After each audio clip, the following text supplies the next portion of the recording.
Okay. What's that, Jason? What did you just say? I need to watch all of the Friday the 13th short films? What do you mean this bit doesn't work because you don't talk like Pamela does? No, that's silly.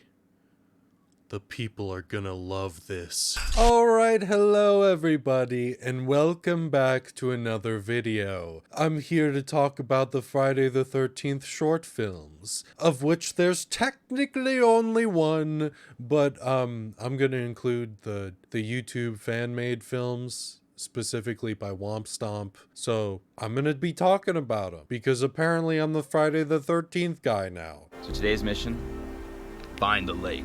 Nothing's stopping me. And we are starting with Never Hike Alone from 2017. That's right, everybody. It came out many years ago at this point. I feel old. So this is the first kind of fan film I think that Womp Stomp did or made. At the very least, it's the first Jason one. And it is our introduction to Ghost Jason, as he's been dubbed. And I personally believe that these Womp Stomp Jason fan films are very good. If they were full-on movies, I would rank them above some of the actual Friday the 13th movies. And by some, I probably mean like at least 4 or 5 of them, if you were to combine them as they kind of are, the Womp Stomp creations anyway, they are basically one full movie, and it's better than probably, like, I don't know, the bottom 5 films in my ranking. You know, just have that little piece of cookie just for you. What am I talking about? So I think, first of all, the main things that really stand out for me in Never Hike Alone are like the music and the score and also the gore. I think that they are both done phenomenally. Phenomenally. I can say words, thank you for noticing. Throughout all of these Womp Stomp Jason fan films, like the music is one of the main things that I notice being really, really good. And they deserve to be acknowledged for it. But yeah, the gore is also pretty good. The main guy, his name is Kyle, he gets a big laceration on his leg and he has to like sew it back up himself. And it's kind of hard to watch because they did a good job with it. And then also in like a dream sequence, Jason does the head squeeze where he squishes the head from Friday Part 3, I think is the one. But I didn't like how that one looked in the actual Friday movie. In this one, oh boy, they do a good job with it. Like, really good job. And I applaud them for making it good. I also want to say that I really like Ghost Jason's new design, his look. I think that he's really well designed. Now, it is interesting because Ghost Jason does not have the axe slash in his mask. At some point,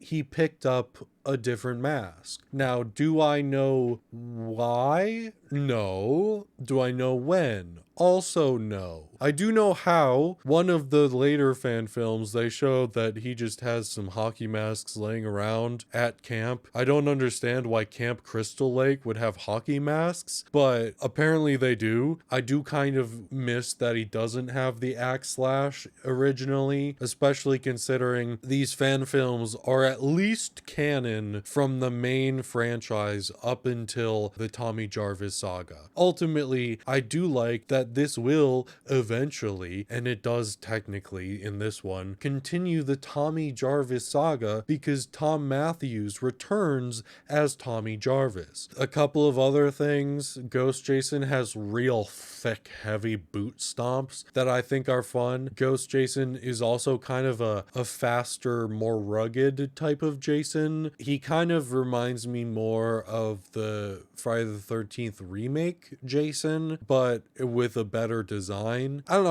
I didn't love that version of Jason. I like that he's more capable and that he's a little bit faster, but I didn't really love his personification. I feel like the personification in these movies, or these fan films rather, is more so in line with what I enjoy from Jason. I also just love the concept behind this movie. So it follows Kyle, who is a YouTuber who does like hiking videos and hiking vlogs and stuff like that. And I think that that's a really good setup. I think it's really fun to have just some random hiker guy come across a decades abandoned Camp Crystal Lake and have to deal with Jason Voorhees. And I like the idea of just having it be some fucking YouTuber. I don't know. I think that's funny, and I think that it really works. And also the actor that plays Kyle does a good job. One thing I will say is that these fan films actually get better over time in terms of like visual quality. It still looks really good, like high quality stuff. Also, I think that the actual like setting that they use to represent Camp Crystal Lake is really good. I do really like the abandoned buildings and everything that they have, and the various set decoration that they have. I don't know how much they had to actually dirty up these abandoned buildings, but they did a really good job, and it looks like an actual camp that has been abandoned. And various little action like sequences are also really good. I like when Kyle gets thrown out of a window. I like when they have a little tussle. I like when he's running and jumping over shit. But yeah, there's a lot of good moments in here, and I think that the story is fun. My main questions coming out of this, because Kyle ends up surviving and an ambulance finds him, and the main paramedic is Tommy Jarvis, which is kind of a little strange considering Tommy dealt with the whole copycat killer who was a paramedic. I was confused. I was like, wait a second. How did they find this random hiker on this random road that has probably like no one ever? And the later fan films will actually kind of correct this, so I'm not going to hark on it too much, but just know that at the end of this one, I was like, well, wait a minute. How did they find Kyle? But yeah, it's time for the next fan film.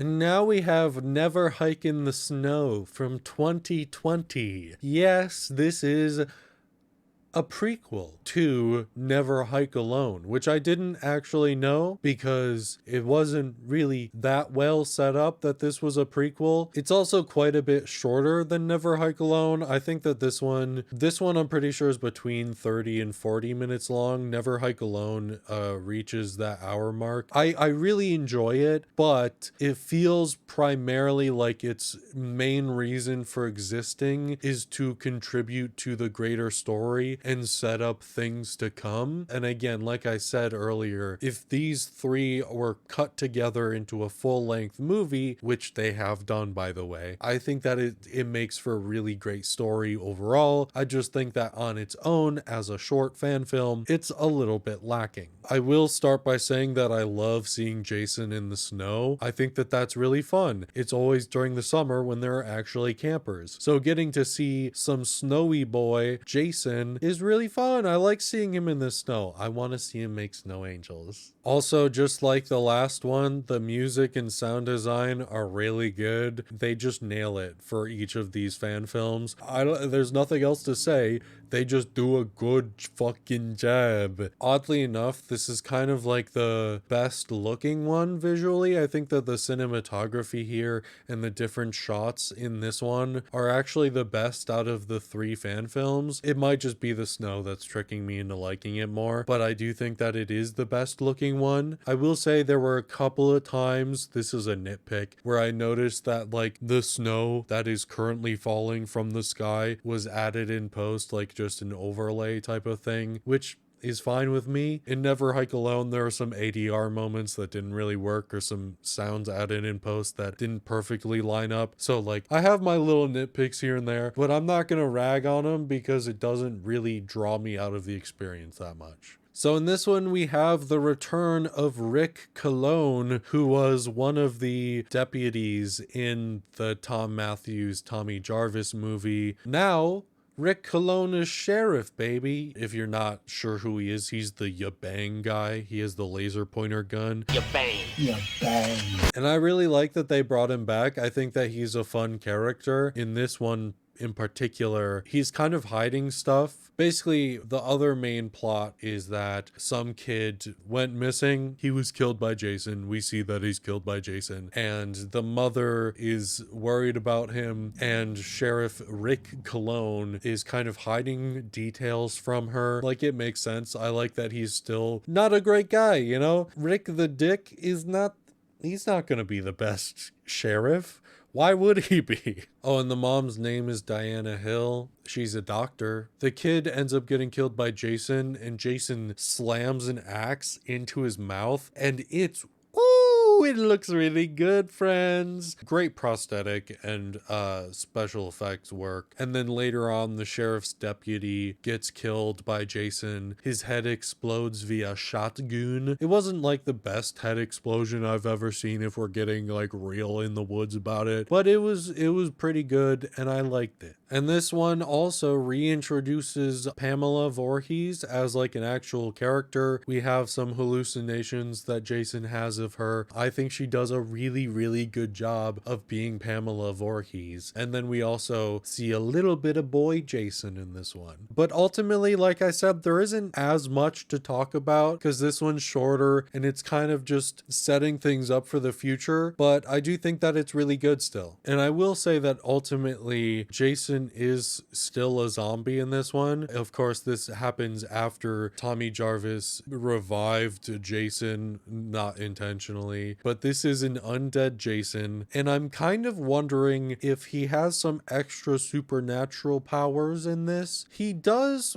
basically teleport in these fan films, but on a few occasions he does low-key do stuff that should be impossible, and not just like surviving stuff because he's a zombie. I mean, he will disappear from practically right next to someone and then show up somewhere else. And also, various characters will have hallucinations of Jason, hallucinations, if you will. It seems to kind of have like an actual legit effect, and it seems like it may even actually be Jason to some extent. I'm wondering if the ghost part of his name is actually a little bit intentional, in that he has some weird psychological torment connection type of thing that he can impose upon these people, and maybe that explains his teleporting stuff as well. Like, maybe he wasn't actually in this one spot and he was always somewhere else, but people are seeing him in that one spot. I don't know. I think that would be cool and it would make sense because I like a more supernatural type of Jason sometimes. And now it's time for the next fan film. People forget. Jason's out there. Waiting. Waiting for what? To pull me down with him. All right, now we have Never Hike Alone 2 from 2023. My main takeaway from this one is that this is the one that really raises the bar for me and makes it feel like it could have been an actual legitimate Friday the 13th movie, even above the others. I really like how this one ties everything together. It does a few little retcons here and there, but for a good reason. It establishes the reason why Tommy in the ambulance finds Kyle at the end of Never Hike Alone, because a park ranger found him. We see some shots, recreations of the end of Never Hike Alone, and it doesn't actually match because of new things added in. However, I think that this is for the better because it helps make things make more sense, and I'm fine with it making the end of Never Hike Alone a little wrong if it means that as a whole the story gets to make more sense and be more cohesive. Diana Hill's son going missing leads into all of this, where Tommy is of the belief belief that Jason is still out there because Jason is still out there. And because Tommy is a paramedic, he knows Diana Hill because they work at the hospital together. And also Kyle ends up being brought to the hospital. So the three heroes of this movie get to have a nice little connection and work together. And I really like the main three. I think Tommy Jarvis is incredible throughout this entire like little trilogy. Tom Matthews just does a really good job. And I like how sweet he is because he always has been a little bit of a sweetie pie. And I like that this one kind of makes it feel a little bit like his psychiatric stay is still a little bit present. I will say the one thing I miss is that they don't really reference him like being a horror mask creature maker type of guy. I am a little sad for Tommy as a character that he lost his artistic creativity. He has like a whole, pinboard of all the missing people and whatever. And I like that it shows that he has a hockey mask with the blue stripes like the copycat. So I thought that was a fun little Easter egg to put in there. But I think that Diana Hill is really, really good. I forget what the actress's name is, but she does an incredible job. I mean, she was already incredible in Never Hike in the Snow. I just think she does super good job and I like her character a lot. She's just a very determined mother who is grieving the loss of her son. And then Kyle is also here. He does feel a little bit different in terms of writing from the first Never Hike Alone, but I will say that they make him feel like more of a YouTuber in this one, and I appreciate that. They have, I will say, kind of more humor in this one. I think that it works most of the time for me, so I also appreciate that. And then Rick Cologne is here again. He thinks that Tommy is the one doing everything, and so Rick Cologne just gets to be a doofus again, which I like. And then inevitably he gets his head literally bashed in by Jason. And I like the idea that they kind of implement here where the main heroes go after Pamela's head because they figure if they go after that, it'll do something to Jason. And they're right. I like this setup because obviously Pamela is like the main inciting incident for Jason. And so I think that it's really good. And I like that it feels kind of like a Jason's kryptonite moment. They intend to destroy the head and then they do. It makes it so that he's killable and he kind of goes into like a fugue state where he just has a vision of his mom and then Tommy ends up decapitating Jason just like Pamela was decapitated in that first movie. And I think that the kills and gore are pretty good in this one. I don't think that they are quite as good as the first two fan films, but I think that it's still pretty good. I think the best one is a girl at the hospital. Jason walks to the hospital, by the way. I like when Jason just goes on a side quest and leaves the lake. I think that's fun. So he shows up at the hospital and again, more supernatural stuff. Everything turns red, but he uses like a sickle and he disembowels a girl and it looks brutal. So yeah, I would highly recommend you watch these Womp Stomp fan films. They're all free to watch on YouTube. I haven't watched like the full cut together part of it, but I would recommend watching like the main cut where they put it all together in one like kind of long movie because it's basically just like watching a pretty good Friday the 13th movie. But there is an actual official Friday the 13th short film that I have to watch right now. The property's had a bit of a troubled past. What kind of trouble? Oh, you know, the usual story. Revenge. All right, and now we have to talk about Sweet Revenge from 2025. That's right, it came out this year, everybody. Wow. So yeah, this is an official Friday the 13th short film. This is genuinely licensed and everything. So basically, after all the legal issues that happened, the separate parties came together to create Jason Universe. I have my concerns, okay? I have my concerns. They're also currently making a A23 or A24 TV show that is like a prequel show for Friday the 13th. All of that aside, we have to talk about this official short film. It comes in at 15 minutes long, so it's pretty short and it's okay.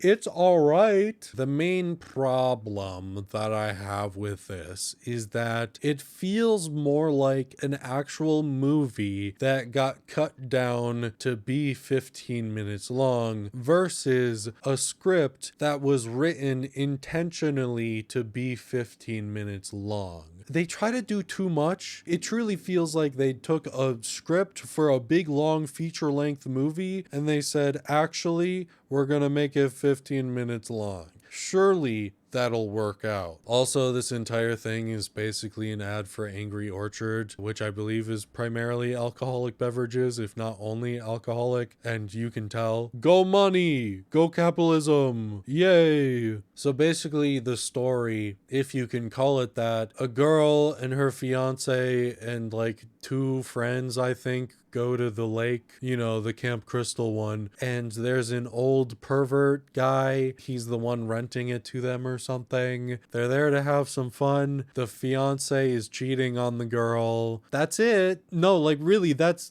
kind of fucking it. There are 2 interesting things about this little short film that I will talk about, but do I think that they will end up mattering at all ever? No. So one of the good things is that the gore is pretty well done. There's really only like one good on-screen death. Basically, Jason uses a boat engine and takes it to a guy's head, the fiance, and then the rest of everything else is mostly off-screen. What they do show of it is pretty gruesome and really well done. It would be cool to see those deaths actually happen, but instead we just see the aftermath as if they were side characters in the movie that we never got to meet. I don't know if people are gonna like me for saying this or not, but I don't like this design of Jason. I think it's like passable. I think it's fine. I don't know, just something about it I don't love that much. And it's not like we actually see him that much in this movie because we really don't, but it just feels like it's taking away the charm and just making him kind of a more generic version of the character. And then like really the only other thing I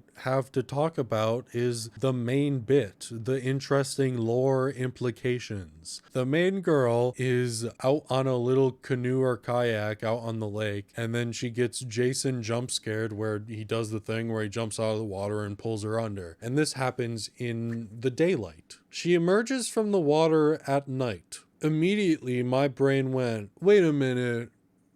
What? She couldn't have lasted that long underwater, but it was very confusing to me at first, and it makes sense a little bit later on, but in the moment, I was just kind of like, wait, what? I think it's weird that Jason didn't kill her, or maybe he did. Maybe he did kill her, and then she just comes back as a zombie. Because, spoiler alert, she comes back as a zombie, basically, kind of like Jason, where he drowned, and then he just comes back when Pamela dies. I don't know. It's weird, but I kind of like it. The thing that I like about it is that we see that maybe the lake itself has some special properties, and it seems like the name of this being Sweet Revenge, and also they do a whole story where they talk about how Jason's whole thing is revenge. It seems like maybe the lake will kind of give this power to anyone who has feelings of revenge. Maybe the girl basically knows that her fiance is cheating on her. She wants to get revenge for that. Obviously it's 15 minutes. There can't be that much explained, but I do like the implications of the lore, and I think that it's fun. After she emerges, she basically has like real sunken undead looking eyes. Jason stabs her with a machete like right here, but she survives and she pulls it out. She drives away with the girl that her fiance was cheating on her with, and she ends up killing the girl. And then we see that Jason and the girl are going to fight. I don't understand why. I would have preferred if they kind of acknowledged each other and were like, respect, and then they moved on. I don't know why they chose to end it like that, because if they're both theoretically unkillable, then what's the point? But also, I know in my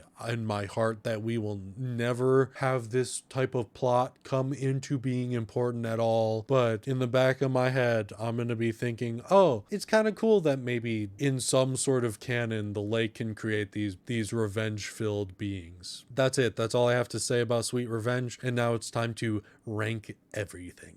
Okay, so coming in last place out of these short films, fan films, whatever you want to call them, is Sweet Revenge. It's frankly not that good. I think that this would be really good if they made it into an actual full-length movie, or even just made it like 45 minutes to an hour long. I think that would have been great. Giving it out of 10 stars, I would have given it like 5. It's 15 minutes. There's no harm in watching it, but would I ever care to watch it again? No. And then coming in at third place, but with quite the leap ahead, is Never Hike in the Snow. Its purpose feels the most like it's just here to set things up, because it doesn't really have any proper conclusions. Never Hike in the Snow on its own does not feel very complete. As a collection, again, I know that it's good. I'd give it between 6 and 7 stars out of 10. So I still think it's really well made, and I still think it's really worth watching. It's just,